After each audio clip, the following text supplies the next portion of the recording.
Okay, welcome back. This is John Fireball Anderson from Central Illinois, and this is Patriots on Wheels. No one can hear. And you can call in. Okay, John. Okay. We're on air, George. Yeah, what's up? I got George on a little bit. Can you speak a little bit, George? Hey, until my voice plays out, I'm not in sync with the computer world. No, it's breaking up really bad. Terrible. Oh, and it worked great for a while. What's that? So I don't know why it's not working now, but I said this worked for a while when we tested it, but for some reason, it's not working good now.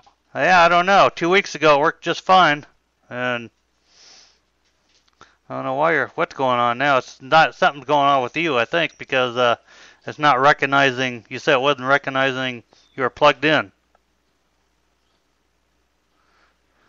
Well, yeah, I fixed that. I finally fixed that. But it's still, I have to shout, and it's still not working well. Huh. This is practice makes perfect, I guess, and we're graduating from perfect, so we need more practice. Yeah, you're garbled up really bad. Oh, they said that they can understand you. You're just garbled up a little bit. I've got somebody in the chat box here with me. So, if you want to just stick on there, we'll try to get through the show here. And okay, John, does this sound better now? John, yeah. Can you hear me? Well, you're coming in. It's just garbled up. So, anyway, let's just go through with the show as planned. And just, I can still hear you. It's just a little bit garbled up.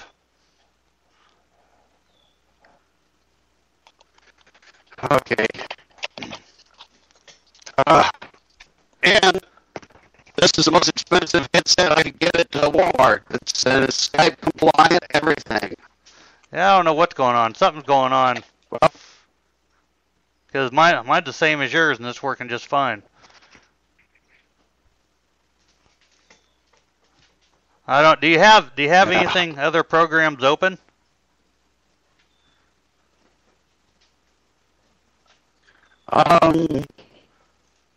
You don't have Facebook open or anything like that? So.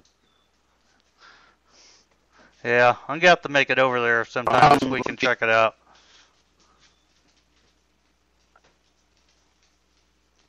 Yeah. I tell you what, let me hang up with you. I'll call you right back, see if that does anything. Right?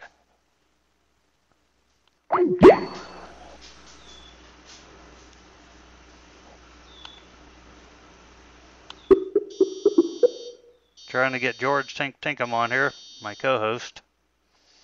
He's having some technical difficulties here.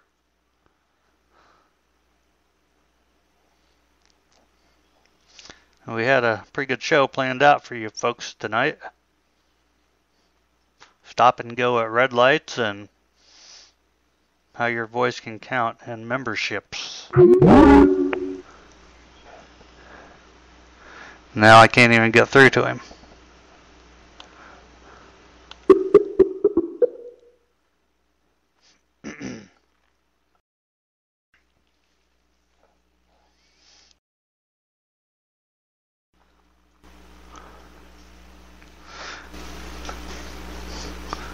Trying to get him on here. Do you have music playing or No. Okay, now. Now you're on. What's happening? I got you on now. What'd you do? Okay, am I on okay? I can hear you just fine now. I had one little program running in the background that I found. There you go. And I shut it off. That was it. So, I mean, everything sounds like it's supposed to sound, like we're a bunch of grown-ups here? Yep, we're online. Really? So, here it is. So what a deal. I'll try to keep it clean, minutes. And we're only a half hour into the program. Yep. So. Okay, well, let's try to make up for lost ground. Hey, by the way, John, I tried calling in 3 times at that telephone number you gave. Yeah. and it does not work. Really? So if you're not receiving calls, that may be the reason. Okay. What happens when I call that number is that it rings but once or twice, and then it goes busy. Huh. So it's impossible for people to call in. Okay. Well, but, hey, it's live and learn. Yeah. But you can go on the chat line, Spreaker.com. Well, anyway, hey, do you want to cover? Yeah, let's get into. I want to talk about the memberships, getting involved and how your voice can count. And that's what we were going to speak about last weekend. And I know you couldn't make it on. And do you remember what you were going to talk about then? We can either speak about that. We can either talk about that or stop and go at the red lights. We can go either way works. I mean, one of the things we may want to consider, since we're at the beginning of the riding season right now, is that we may want to talk about things that pertain to riding safety. Okay. And red lights is one of those things. Yeah, and you seem to know a lot about the red lights, and I'd like to go a little bit into that, because I went a little bit over safety last weekend and last Sunday, but I'd really like to, let's get into that. So go ahead, fire away. Anyway, hold on. Okay, George Tinkham is with me on Patriots on Wheels. Yes. So we finally got George on. Tink. So go ahead and speak, Tink. Okay, hey, here's what's happening. On the Illinois red light law, if not every traffic signal is sensitive enough to recognize a motorcycle that's sitting there waiting to get through the intersection. Now, some signals are so sensitive that I've triggered them on my 10-speed bicycle. And, I mean, that's wonderful when they're that sensitive. But if you've got, say, a motorcycle with a lot of, frankly, it doesn't even have to be a ferrous metal. It can be alloy metal, as I understand it, and I've got a physics degree that is conductive. What triggers these lights is what's called the Hall effect. You have buried cables in the ground that set up a electric field, and when you have a conductive material that penetrates that field, it disrupts it, and the sensor recognizes that disruption and tells the signal that there's somebody sitting up there waiting to go through, and it causes the signal to proceed with the light changes. Well, that doesn't always work with motorcycles. And frankly, one of the things we've got to remember is the system works with the buried cables. You'll see lines in the road. If you're on top of one of those lines, you stand a better chance of disrupting the electric field and triggering that light. If there's 3 lines in the road, you get in the middle line.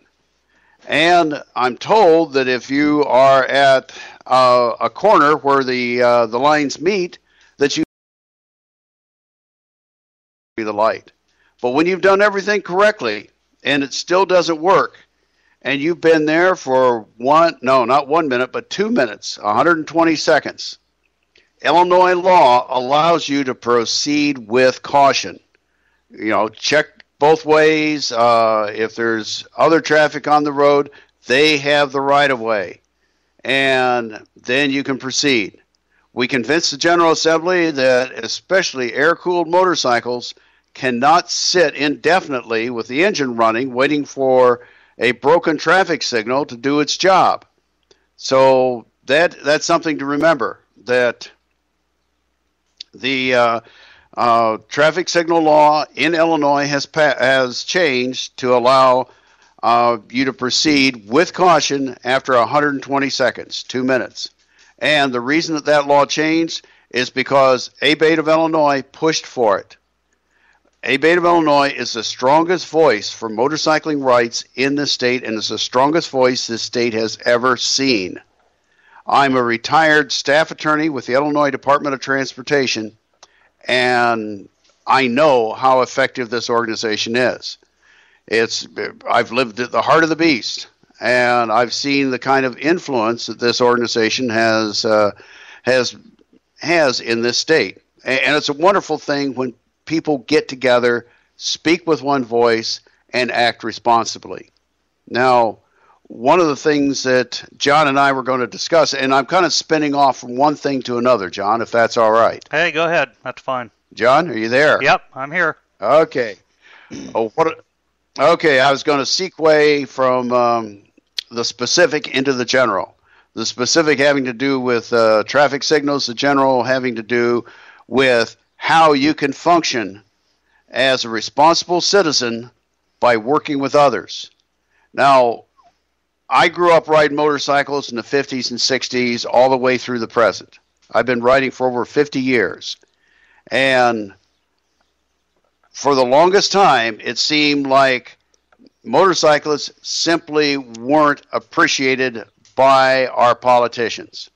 They didn't get recognition, didn't get respect when the government made its decisions on what rules, what statutes to enact. And finally, to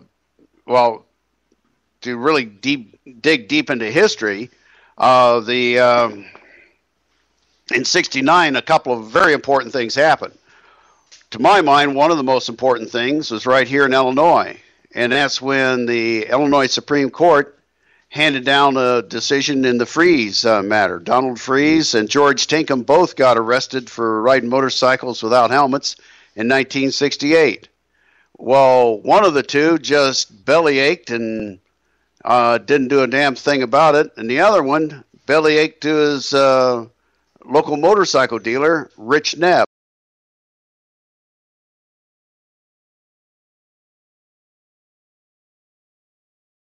And but Don Freeze did talk to his local motorcycle dealer. Rich Nebb said that's not right. They shouldn't be able to get by with that. And he helped Don with his lawsuit, helped him financially. The word I got is that he took out a mortgage on his motorcycle dealership to help.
George?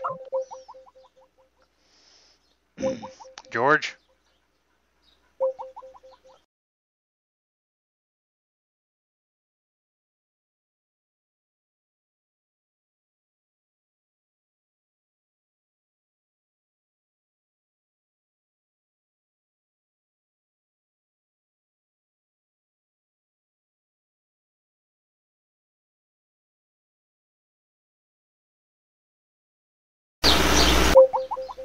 Still on air? We're still going?